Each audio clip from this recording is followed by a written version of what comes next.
Well, hello, I'm Jerry McKee, and welcome to Prime Time. It's 7 o'clock, and yes, you missed all the clocks. It might one kind of ding off, but welcome to Monday at 7 o'clock, and the weather is great. We've had little hot spots here and there for the first day of fall, and the first day of fall starts bringing all the leaves down and cooler weather, and the best thing in the world is not mowing grass.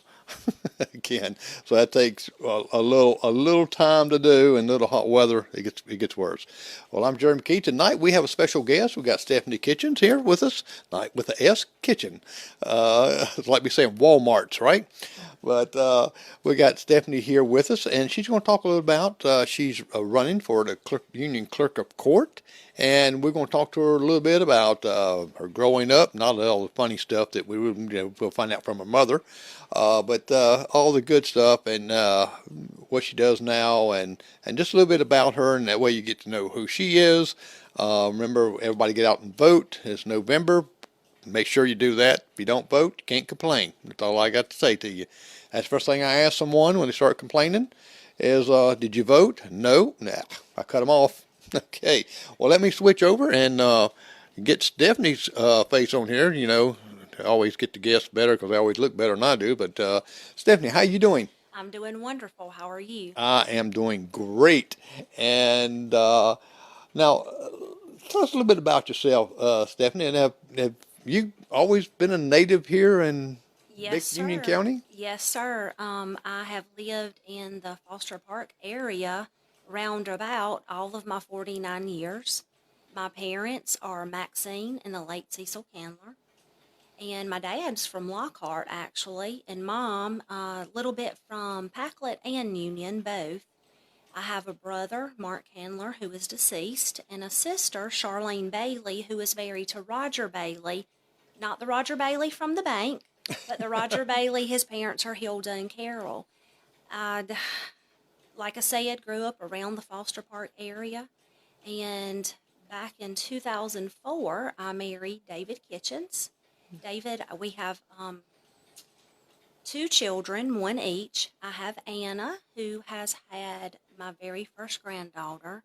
She's 14 months old. Ah, Her name is Dilly. you Although, too young to be a grandmother oh, now. thank you, thank I you. tell you.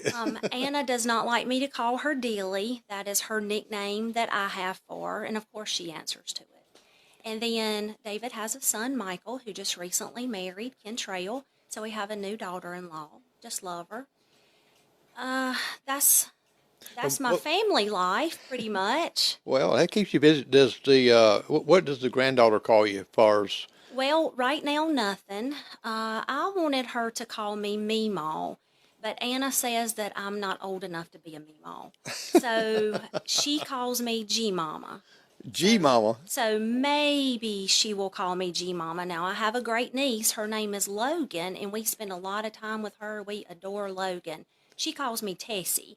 So I had, suggested Tessie, but Anna was like, "No, that's your aunt name. It can't be your grandmama name." So we'll see. I don't care what she calls me. As long as she wants That's to it. come and see me all the time, we're gonna be good. And that's a rule for grandparents is no matter what you say you want that child to call you, they're going to have their own original name, and you're going to love it, and you're going to take it. Probably so. Friend of ours, you probably know Betty Roark. When Yes. she talked about her grandchildren, says, "Oh, she's going to have them call her grandmother." Okay, and you know what they call her? Ma. Oh, I love Yes. that. I love So, that. well, she does too. She does too. But they change, Yes. how you want them to get interact with you. Now, you Yes. grew up around Foster Park like that. Have you Yes. seen? Did you go to Foster Park a lot and play? Oh, yes, of course. And went to Foster Park Elementary. Anna went to Foster Park Elementary, so that place has a special place in our heart. Of course, grew up going to Foster Park, playing, walking, and then as an adult, I have spent tons of time at Foster Park because that's my hobby. I am a runner, I am a weightlifter, Wow. and until the campaign started, we were there practically every night doing one or the other or both. Well, actually, you're still running. Oh, Well, yeah, there you yeah, go. there There you you go. go. There you go. Now, Yes, sir. now, since being a small and growing up, there's been a lot of changes over at the Foster Park, hasn't it? Oh, there has. I've seen it go from the little inside loop around the pond to that being so much prettier now and getting rid of that little moat-like area and the playground being so pretty and that beautiful fountain. Yeah, I love that Foster Park. it's turned out beautiful. I think Jamie Tremble's had a lot to do with that right there Yes, and yes, instigating a lot of that stuff there. So she did a great job in doing yes. that because it is beautiful. And when they It had the is fireworks there, it is great. gorgeous. It is. Now, did you live around that area right in the Falls Park area? I know some houses all around in the Yes, area. I grew up on Pine Needle Road, and from Pine Needle Road, I went to Lakeview Heights with my first husband. And then from Lakeview Heights, I went to Santee Circle with David. And now we're living in his family's home on Hart Street. His Oh, grandparents actually built the home that we live in. It was built in 1919, if I'm not mistaken. wow. And I am, other than the home that I grew up in, I am now in my home. It is a home that I'm proud to call my own. Well, you grew up in Union County, and by looking at other counties around, and I know my son moved away and went to Greenville, and now he's back. He says, "I don't know why I left. I love it here." No, Just because it's a small town, yes, and everybody knows everybody. yes, yes. I'm sure if I really thought back hard as a teenager, I'm sure there's probably a couple of times where I didn't have anything to do or got mad at my parents about something. I'm sure I made the comment, I can't wait to get out of Union. But I've really never wanted to leave Union. I know that this is my home. We're close enough. We can find something to do somewhere. But I expect Union to grow. I see a lot of growth coming to Union. And I think we're going to start having younger people, more often wanting to move here. I believe they are too, because they're building the ball field. The Yes, university is yes, right downtown. yep, We've got all these festivals, just like Uniquely Union was a great right, success. right. A lot of people went there. I couldn't make it. I had two other obligations, so I kind of missed it this year. Well, I was there enough for you. I was there all night. Well, not all night, but 5 until whenever, Friday night. Did the farm show Saturday morning. I was at Uniquely Union by about 12:30, and it was probably around 10 when I left Saturday night. So I was there enough for you. So you spent the time at both places there because they had the farm Yes, show there also, yes, and we yes. have a lot of different things here in Union We now do. that props up, that people can go to, Yes, kids can go to. yes, So it's with all the housing being built coming in, and when yes, that brings more people, yes, it so we're going does. to have more things That's going on, right. don't we? That's right. And I'm excited about it. Now, tell me a little bit about what are you doing now as far as your position here in Union County? So I will go back and I will start with my working career, I guess you would say. At 15, I started working. I was babysitting and fell in love with working with kids. And I knew right then that that's what I wanted to do. So I babysat on the side until after my daughter was actually born. So she was born in 2000. So I did that from 15 until then. But my dream job, and everyone's going to find this hysterical, my dream job as a child was to be a waitress at Quincy's. No, wait a minute. Yes, Wait a sir. minute.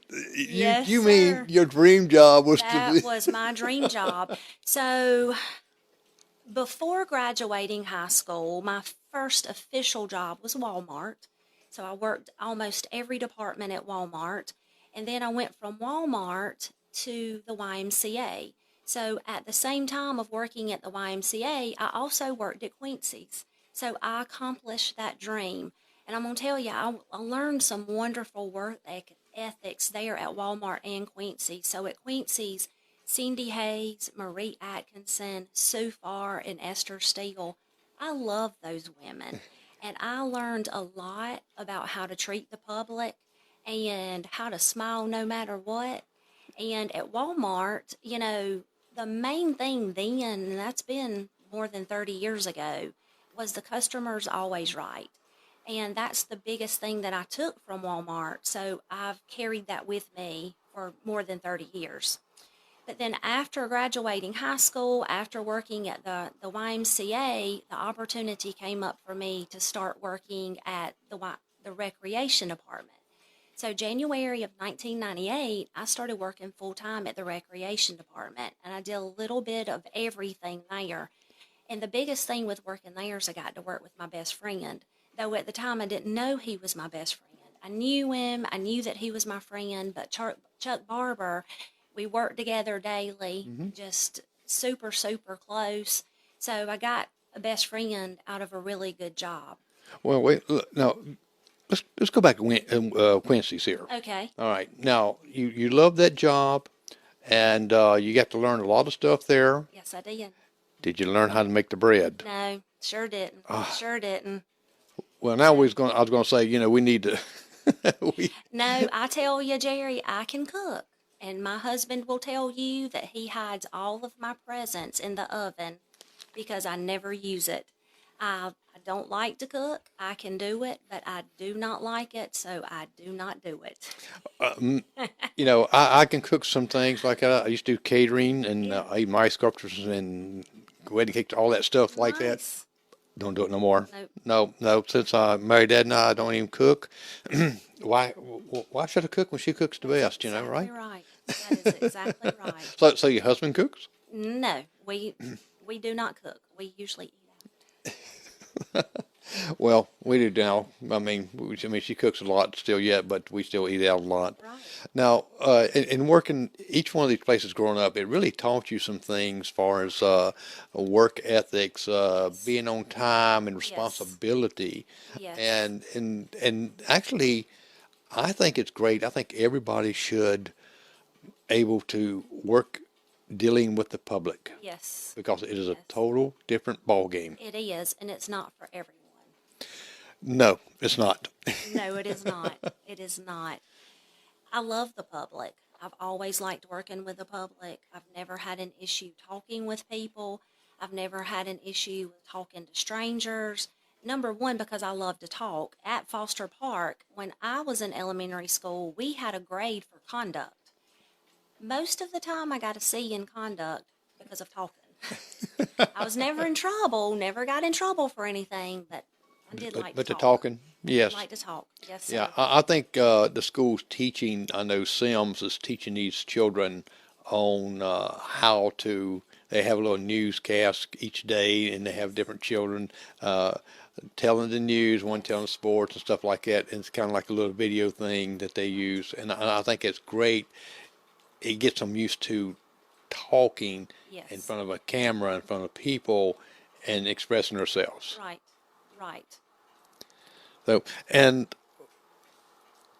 now that you've had all of your career from Quincy's to Walmart, and Well, I guess you would say my big girl job was working with the county. So I was at the recreation department from 98 until just maybe mid 2000.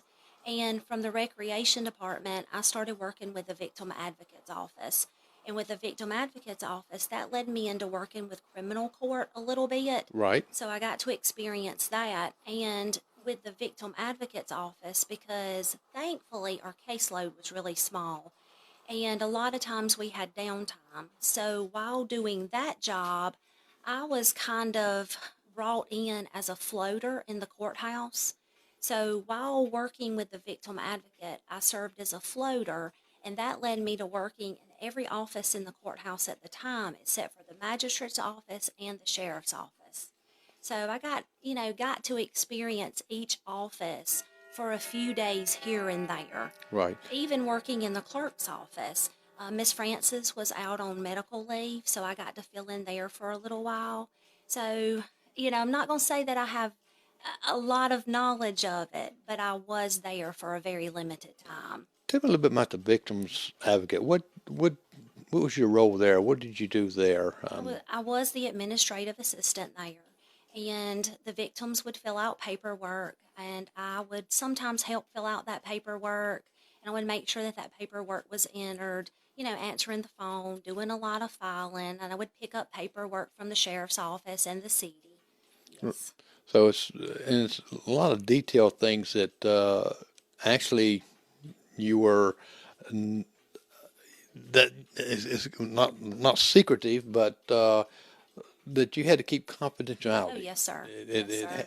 had to be because of being a victim's advocate. Yes. Now, how long did you stay in that role there? Honestly, I don't remember. It was maybe about 6 years, and I might be off on that a little bit Hmm. because one thing that I did at one point, our office was at the 911 building. So while I Ah. was at 911, I actually dispatched part time. Um, Oh, many hats hey, there. I'm gonna tell you, Jerry. When in my younger years, my brother-in-law would do my taxes for me. He hated it because I always had so many W-2s. I've never been without a job. Since I turned 15, there Hmm. has never been not one day that I didn't have a job. And the majority of my working career, I've had 2 to 3 jobs at one time. I just love working. Right. I love it. I love staying busy. I love doing How things. did you like dispatching? I didn't. I will say, I can admit it, I was terrible at it. I was not a good dispatcher. I think the worst thing at the time, my husband David, he was law enforcement. He was in a lieutenant with our narcotics division, and he was calling in on the radio one day, and I was working the sheriff's office channel, and he was like, Union 105. And I was like, go ahead, 105. Or I was like, go ahead, and can you repeat your number, whatever it was that I said. I caught so much slack for that. All of the officers were calling in. It was like, Union, you should know who that is. I am not focused enough to sit and work the radio and work the phones and listen to the radio and listen to the phone all at the same time. Although, with that being said, when David Taylor was sheriff, I actually won Part Time Dispatcher of the Year one year. There was a call that I took, and it involved Union County Sheriff's Office and the Spartanburg County Sheriff's Office. And I guess it just kicked in that night, and I was able to keep up with the car that they were after, and they said that I just gave a lot of good details. Well, great. So Well, see there, it it still panned worked out. out. Yes, but as soon as I had the opportunity to not do that anymore, I took that opportunity. You took that off your job resume, right? I did. That's one thing I can check that I did. Didn't do it well, but I did it, and I gave it up because I knew I didn't do it well. Well, let's talk a little bit about your garden ad litem. Yes. Tell people what a garden ad litem is. Well, a guardian ad litem. Well, let me go back. There's two kinds of guardian ad litems. So the program that I work with is actually called the Cass Elias McCarter Guardian Ad Litem Program, and it is with the state of South Carolina.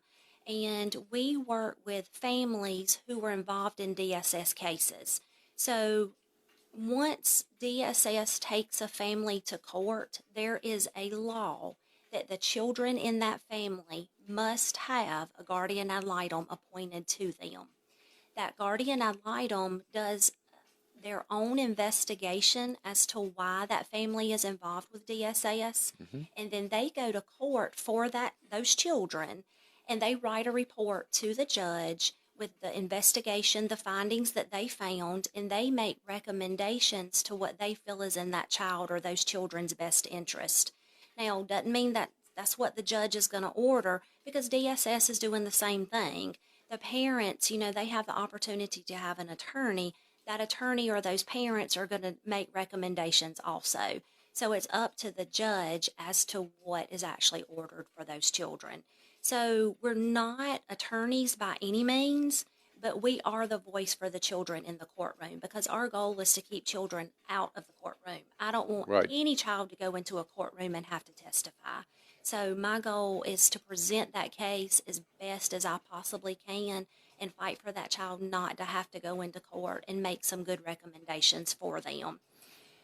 Now you're the director, or I am the director. okay, So I became the director in 2010, but for 4 years before that, I was a volunteer. So there's also private guardians, and those private guardians work with custody issues and divorce cases, things like that. You know, I said that I have a child of my own. I had a first husband. We were going through a divorce. And my attorney at the time mentioned that we might have to have a guardian ad litem if things didn't seem to work out. And my first thought was, I'm a single mom right now. I live in an apartment. None of my furniture matches. You know, I barely have money. Whatever my child needs, she gets. I go without. And, you know, I said I babysat for a long time. I had actually been babysitting for a local attorney, and I became very nervous because I was like, well, and if an attorney is going to come into my apartment, how can they make good recommendations for me? We don't live the same. Right. So our divorce turned out well. My daughter has a wonderful dad. Love him because he gave me my daughter, Correct. and we get along very well, very well. But after that was finalized, I got to thinking, and I'm like, I don't want another parent to go through what I went through. That worry that an attorney's going to Mm-hmm. come into their home. So I did a little bit of research, and I found out about this program because when my attorney said to me, he was like, "Okay, you'll pay 750 up front. Your husband will pay 750 up front, and then that guardian can charge up to $150, $200 an hour after that." I thought, man, that's a lot of money. I don't have that much money. So after the divorce was final and everything was okay, I started researching. I found out about the guardian ad litem program, and I signed up for the training.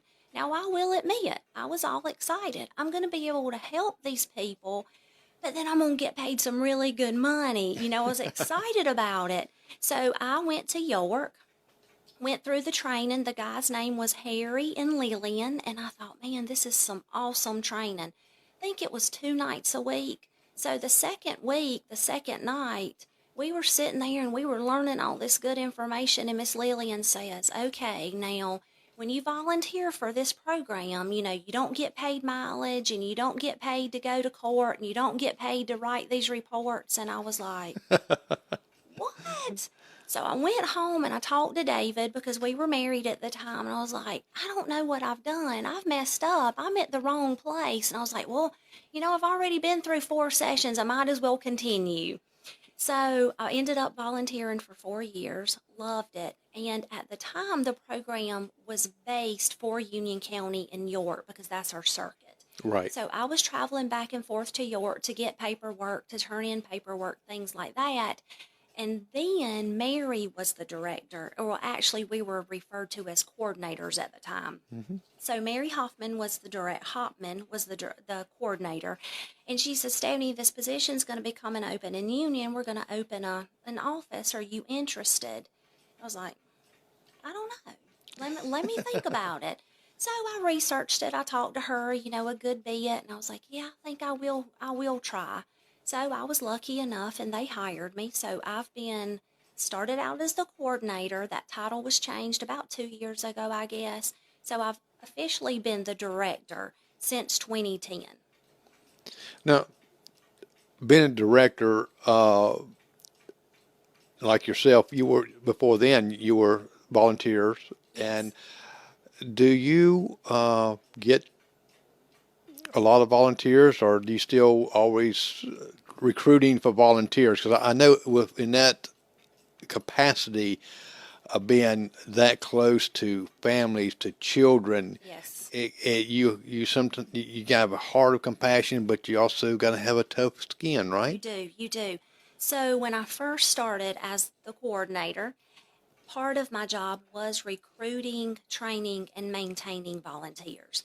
That has since changed. Now we have a recruitment team that does that, but I still recruit because it's just something that I like to do. And being in union, you know, I kind of know, hey, Jerry would be a good volunteer. Let me talk to him about that, you know.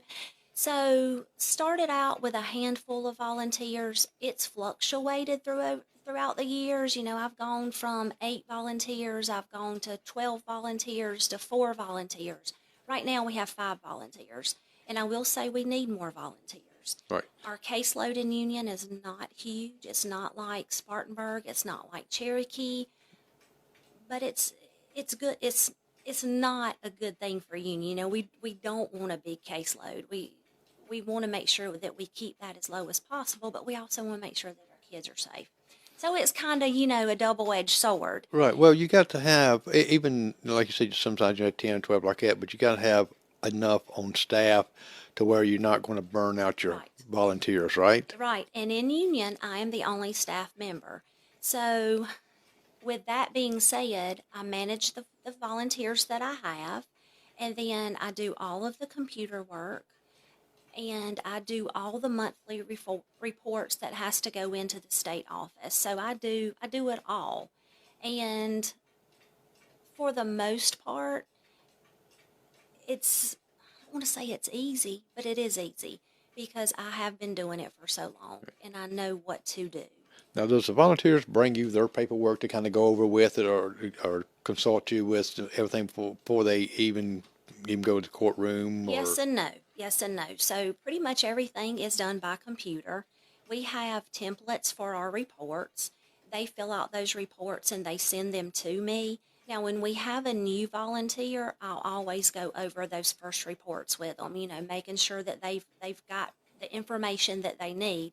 But in saying that, I will also say that when a volunteer has a case, they're the one that makes those recommendations. I do not make those recommendations for them. That is their report. That is their case. They're the one that makes the Well, recommendations. they're the ones that talks to the parents, talks to the Right, child, and stuff like that. exactly. So I can see that right Exactly. there. But I do carry a caseload myself, so I do visit with our children. And what I do is I try to take those cases where there might be a lot of kids in the family, 5+, and they might be placed different places if they're not still in the home.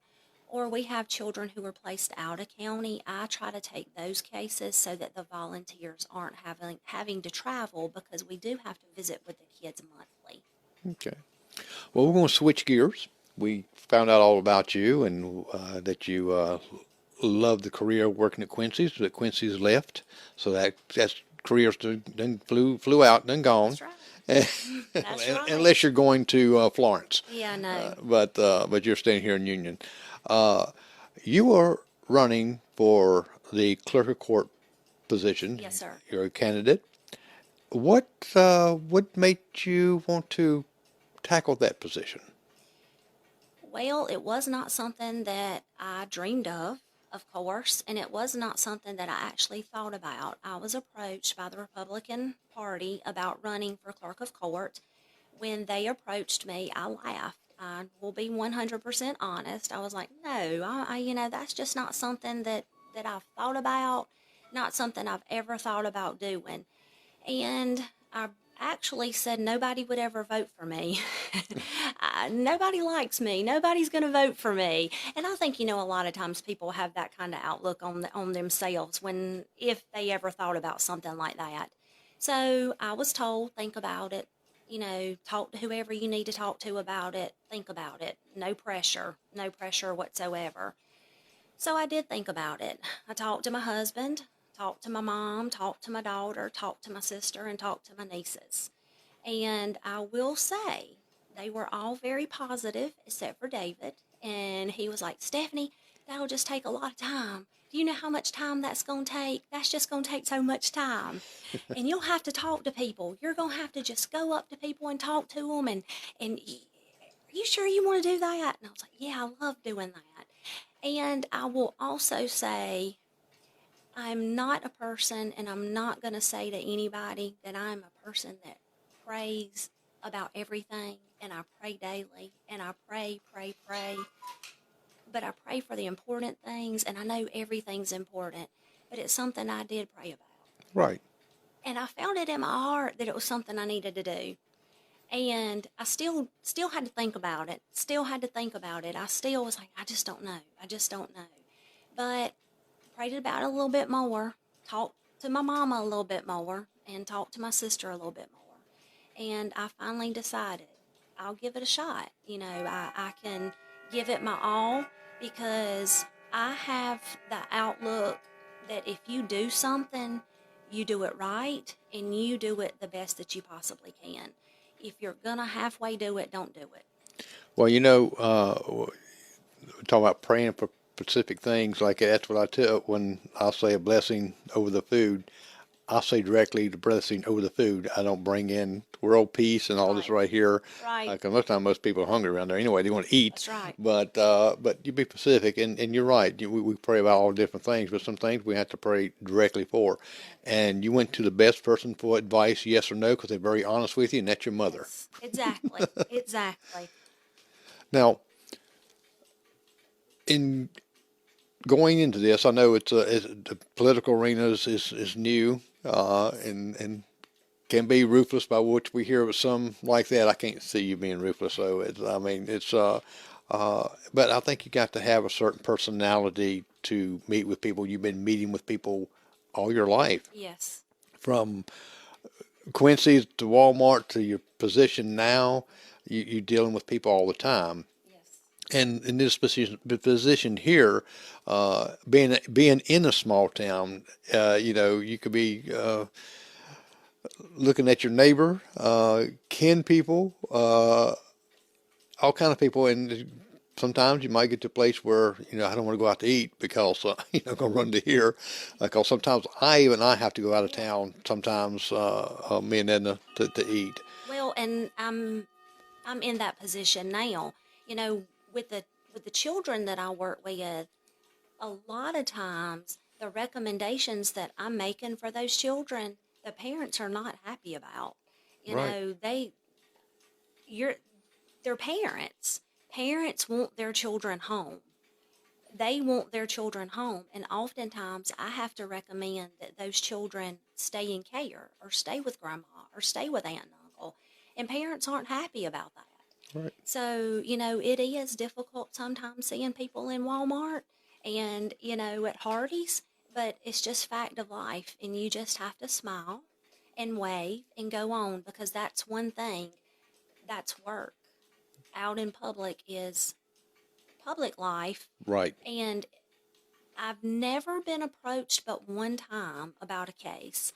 And I just had to simply say, you know, I can give you a call tomorrow.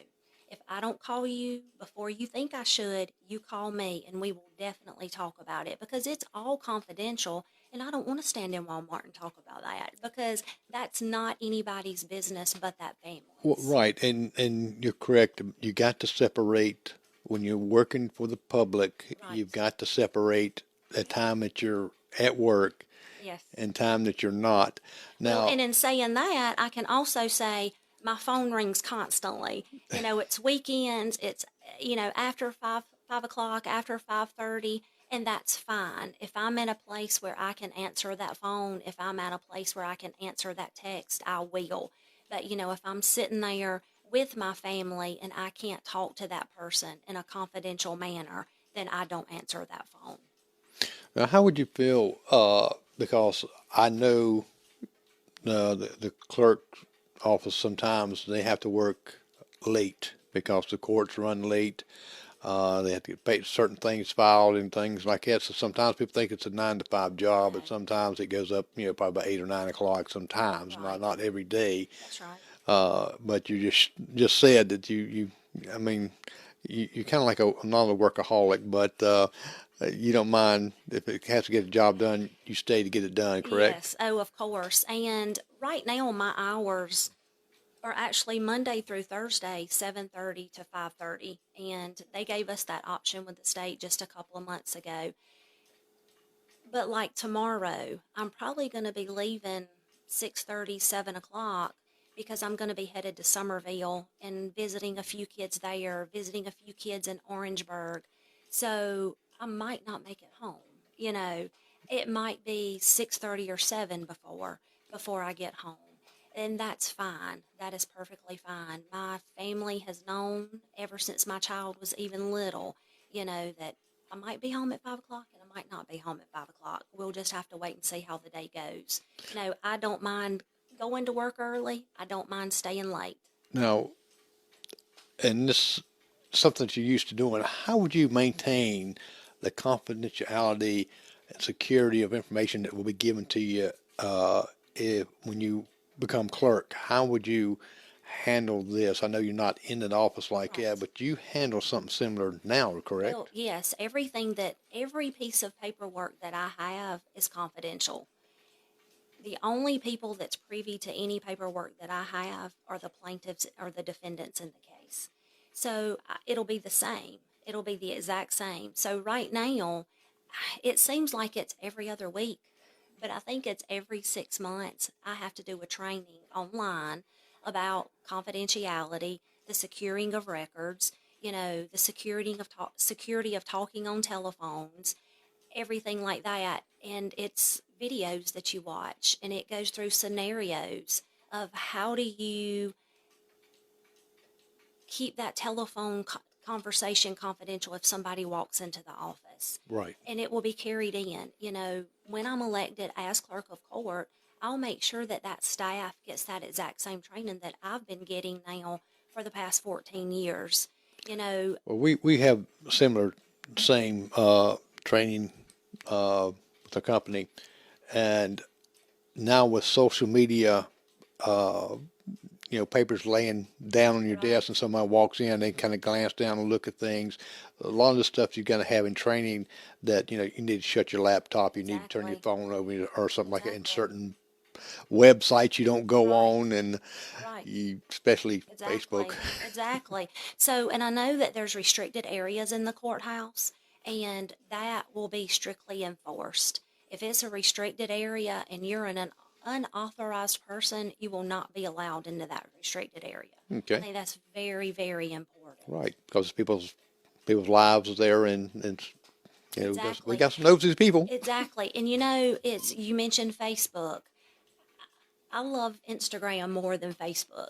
And I think that's something myself with my program, I had to sign something saying that I'm not going to post anything on Facebook that's confidential. Right. Or Instagram.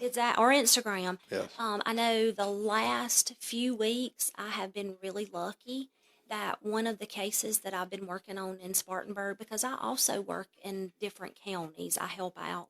So one of my Spartanburg cases, I had a little baby that got adopted. And then one of my Union cases, I had a set of twins that were adopted. So it was awesome to me that when that confidentiality was over, I could then say, what an awesome day that we've had today. And that was like within just a couple of weeks of each other. So I was able to post on Facebook that this little fella got adopted and these little twins got adopted. Right. And it was amazing. And that's like a good news thing to me. Yeah, exactly. Now, I know that you working in the workforce from, like I said, Quincy's own, Walmart's, like it teaches you a lot of different things. How would you organize your workload? How would you tell me just a little bit about how you organize? I like to organize. I will say with me, I am a little bit, this is self-diagnosed. I am a little bit ADD, and I know that if I'm doing A, I cannot start doing B. And if I do, I have to make notes on A so that I can come back. It is very important that I finish one thing before I start another. And I know with the clerk's office, it's several different offices. And I know that it's going to be difficult to keep this office separate from this office.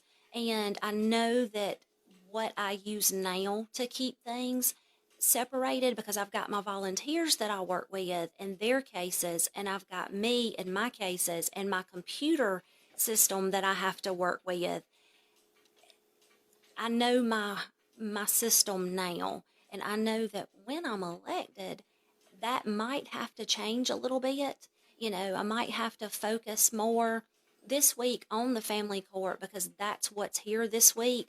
But then section off a little bit of time every day, whether it's in the morning or it's in the evening for the other offices, given this amount of time to this office, this amount of time to this office, and then just go from there and see what I need to do to adjust it as time goes. Are you good about delegating responsibilities?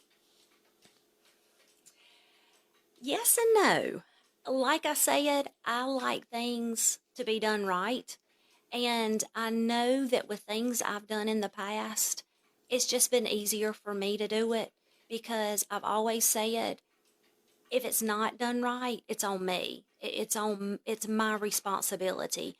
But I know in the clerk's office, you have to rely on everybody else because I'm not going to be able to do it all on my own. I'm Correct. going to have to say, okay, this is your job duties. This is what you have to do.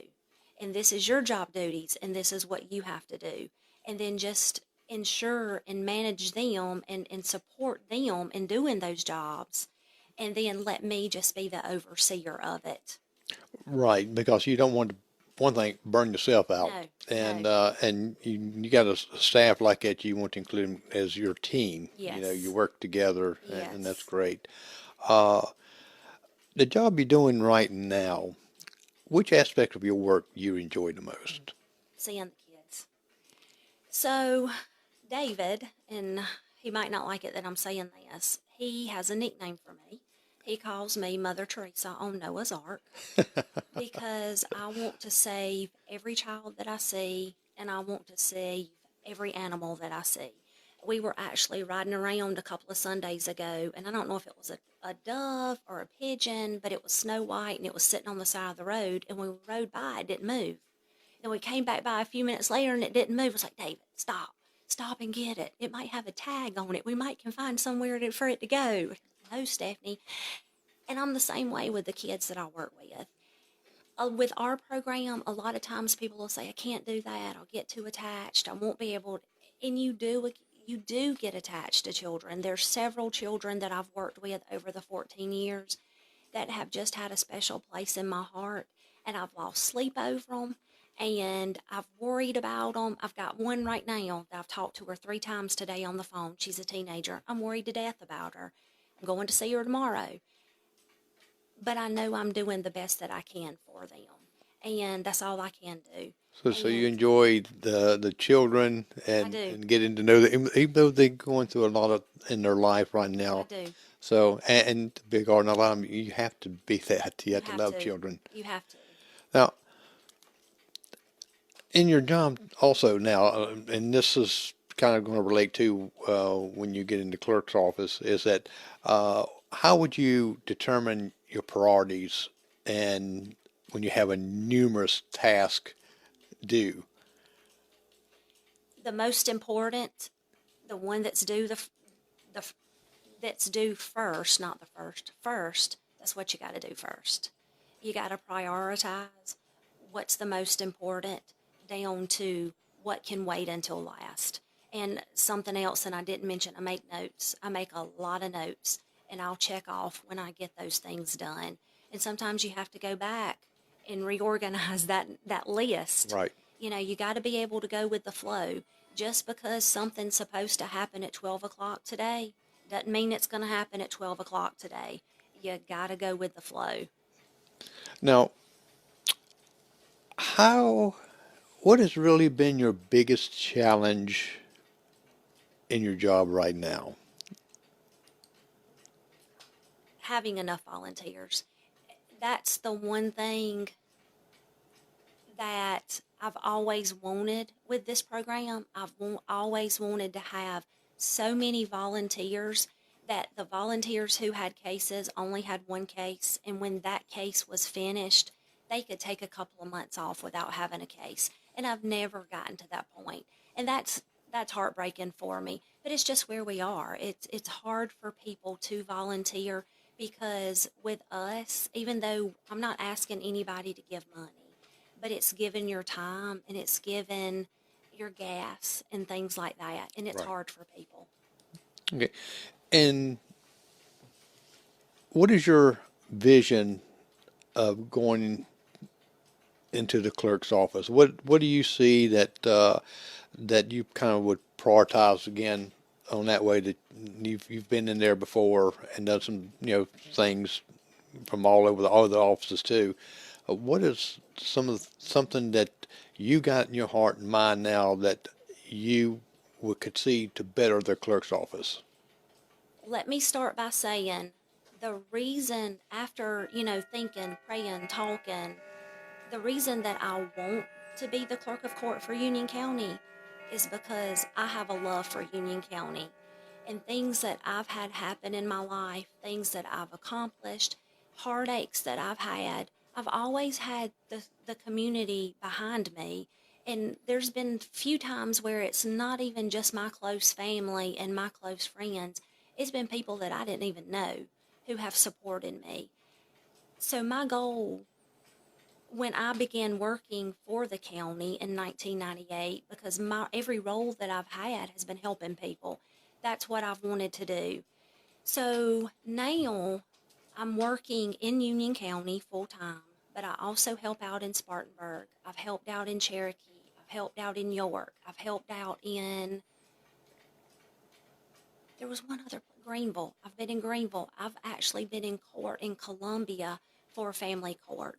That's given me the opportunity to see how other courthouses do it. Now, Right. let me start by saying, even as pretty as the brand new courthouse is in Spartanburg, It is pretty. it can't touch Union. It can't touch Union's courthouse, and I've always thought that. Even I remember riding by as a little girl and didn't even know really what it was. It was just a beautiful building, and I've always loved it. The inside is beautiful. So I'm proud of it. I'm proud of Union. And a lot of the things that we see and we hear about Union, and we hear so much bad about Union, but Union's awesome. Right. Union is wonderful. Union, a lot of times, gets a bad rap, and we're in the middle of the line. I want Union to be at the top of the line. And with the clerk's office, I just see things that could improve. I see the way that family court is run. I'm there every month, one day a week here.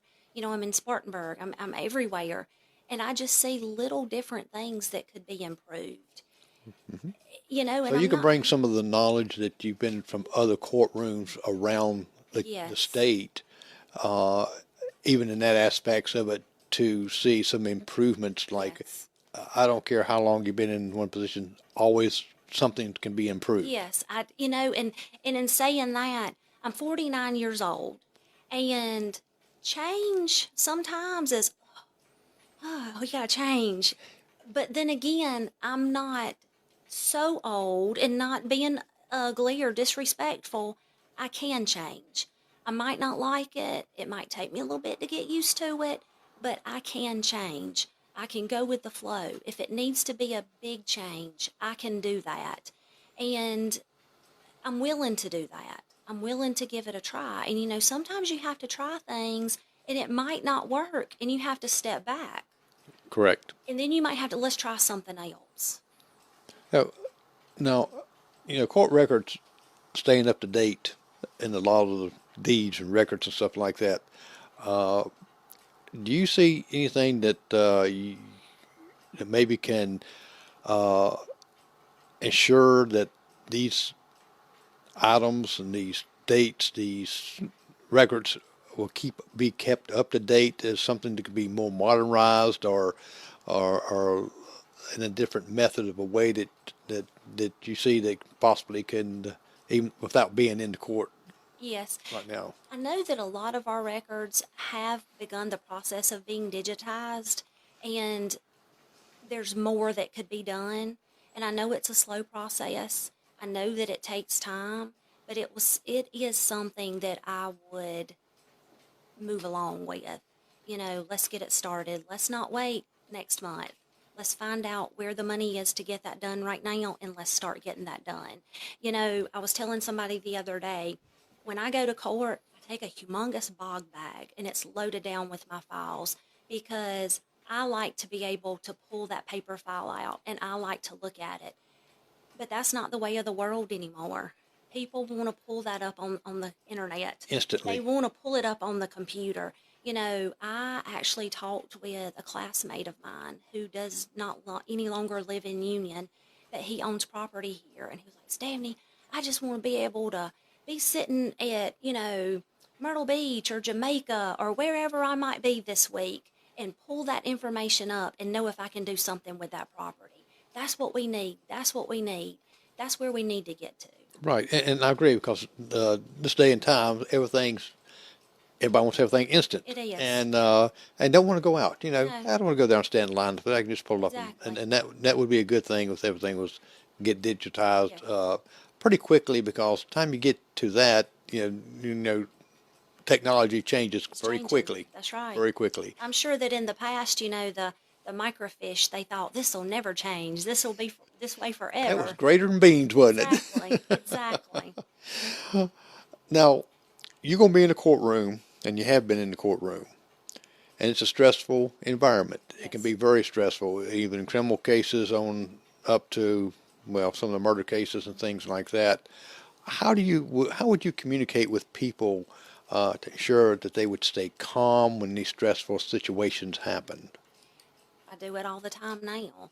You just have to look somebody in the eye when you're speaking to them.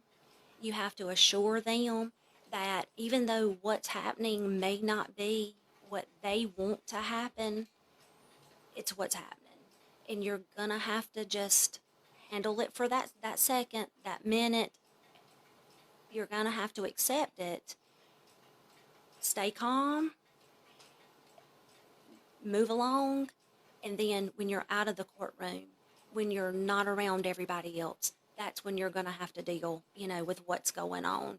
But I firmly believe talking with people one on one, making eye contact with people, talking with them with respect, treating them with kindness, I think that goes so much more than anything else, so much farther. So I guess one of the advice you probably could give someone is that don't take it personal, Yes, because emotions in a courtroom are rapid, no yes, matter what. Just don't take it personal. exactly. And I deal with that now, DSAS, we butt heads all the time because just because we work alongside DSAS does not mean we're going to have the same recommendations as DSAS. Right. And I have such a good relationship with a lot of those caseworkers, and there's a couple of them we can have knockdown dragouts about a case. But as soon as we stop talking about it, we're friends. We can go about our business, and that's what you have to be. It's being an adult and knowing that this is work and this is your personal life. So is that something that you would bring with your staff to talk about is don't take it personal and don't take it home with you. Exactly. Exactly. And it's hard. It's very hard not to take it home. I'm lucky that David has had the job that he has had with law enforcement. So when I am upset about a case, he somewhat knows what I feel. And I understand what he's feeling with some of the work that he does. So we're lucky in that though we're not talking specifics about something, I can say it just didn't go right today. I just don't feel like I did the right, not that I didn't do the right thing, but that the right thing didn't happen today. And that'll go in with the clerk's job, the exact same thing. Now going into the clerk's position, what will be your first thing you do walking in for that day, your very first day? What would be the first thing that you would do? I've thought about that a lot, actually. And it would be to assure the staff that I'm not there to cause trouble. I'm not there to raise issues. I'm there to make sure that union's where it needs to be, that this clerk's office is at the top of the line, that other offices are calling us and asking us questions and us not calling them to ask questions, and to let them know that I'm there to help them just as much as they'll be there to help me. I want to have a good working team. I want to have a good working relationship with everybody there. That's very, very important to me. I've been in office by myself for 14 years, and I'm excited about having somebody in the office with me because, at Christmas and birthdays, it's just me. It's not fun to have a party by yourself. I'm ready to have those A little lunches Charlie Brown and work Christmas tree together. sitting in your Yes, office? Yes, yes. I'm that's ready. sad. Exactly. And I'm ready for that. I'm ready to have people to support each other. That's very important to me, is to be supportive. And I think that's probably one of the things that the staff in an election has in the back of their mind. What's this person going to change? Because, like you said, Right. people does not That's like right. change. And I will say, when I first decided to do this, I talked with a friend of mine. I wanted them to know that I was doing this. And the question that he asked of me was, will you please run a good and clean race? And I made a promise that I would. And one thing about me, if I'm not going to keep a promise, if I think that there's a reason that I could not keep a promise, I'm not going to promise. I made that promise and I've done that, and I will continue to do that until November the 5th. And in 4 years, when I have to do this again, I will do the exact same thing. I have not questioned any of the staff there, and I will not. When I see them in public, I smile and I wave and I speak, because I don't want to make them feel stressed. I don't want them to put them in a position where they feel like, I don't want her to think this way or this way. I don't want anybody to ever be uncomfortable because of me. Well, see, they're voters, Exactly. just like everybody else is. So, Exactly. and that's one of my questions when I asked, did you happen to get, anyone, speak to you from, without, of course, not naming them, concerns or, because I know this is a small town again. Right. I'm not gonna be dishonest. I have had people reach out, not employees, not Right. staff members, but I have had lots of people from the community to reach out to me and say, this is something that has happened. It shouldn't have happened. I want it to be corrected. I've had people say, I wasn't happy with this. I was dissatisfied with this. I've had a lot of that. I've Right. had people send me emails and text messages with paperwork that might have been that was filed incorrectly, and things of that nature. And I think it's just a lack of training a lot of times, and just not being shown the proper way to do something. And that's a big thing for me. I said training. I go to training all the time, and that's something that will take place. Now, when you go in there, will you look and see, I don't know what budget brings as far as staff members, how many staff's there, or how many you can have if there, because sometimes when you're understaffed, things can be Oh, yes. forgotten, misplaced, Yes. because in such a hurry, we all forget. Right. And so will that be something that you'll be looking at also? Definitely. One of the first things, I know that pay is always, I don't care how much money you're making, pay is always a very touchy point. And, that's something that I can't control. That's something that I will have to reach out to county council. I know that the staff, all county employees, just recently got a pretty good raise, and I think that's wonderful, and I'm so excited about that.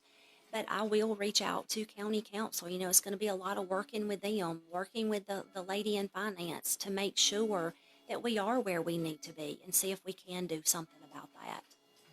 Now, will you be attending most of the county council meetings, or the ones that you can? I have attended Jonesville Town Hall, I've attended Lockhart, and I've attended a Carlisle meeting, and I have been to a county council meeting.